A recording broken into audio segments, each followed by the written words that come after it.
കോഴിക്കോട് മുക്കത്ത് ജലനിധിയുടെ വെള്ളത്തിൽ കുളിച്ച കുട്ടികൾ ഉൾപ്പെടെ 5 പേർക്ക് ദേഹാസ്വാസ്ഥ്യം.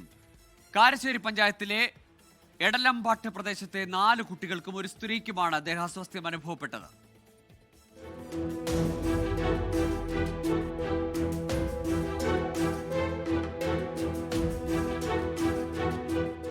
ജലനിധിയുടെ വെള്ളത്തിൽ കുളിച്ച കുട്ടികൾ ഉൾപ്പെടെയുള്ളവരുടെ ദേഹത്ത് ചൊറിച്ചിൽ അനുഭവപ്പെടുകയായിരുന്നു.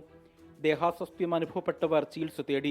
65ഓളം കുടുംബങ്ങൾ ജലനിധിയുടെ വെള്ളം ഉപയോഗിക്കുന്നുണ്ട്. മോളെ കുപ്പിച്ച മോളെ നന്നായിട്ട് മേലെ ചൊറിയലും പൊന്തലും മോള് ഭയങ്കര സഞ്ചാരം എടുത്ത് ഭയങ്കര കരച്ചിലൊക്കെ ആയി.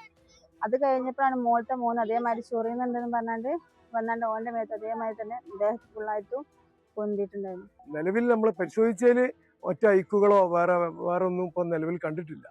ഇനി വെള്ളം തന്നെയാണോ അതല്ലെങ്കിൽ ഫുഡ് സംബന്ധമായ മറ്റെന്തോ ആണോ ഒക്കെ ജലം നാളെ പരിശോധിച്ചാലേ അറിയുള്ളൂ.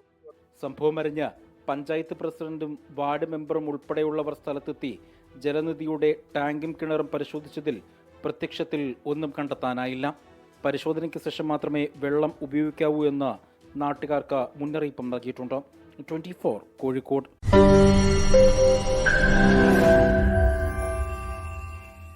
ലോകത്തെവിടെയായാലും ഏത് സമയത്തും 24 വാർത്തകളും ഓഗ്മെന്റഡ് റിയാലിറ്റി പാക്കേജുകളും എക്സ്പ്ലെയിനറുകളും വിശദമായി കാണാൻ ഞങ്ങളുടെ യൂട്യൂബ് ചാനൽ നിങ്ങൾക്ക് സബ്സ്ക്രൈബ് ചെയ്യാം.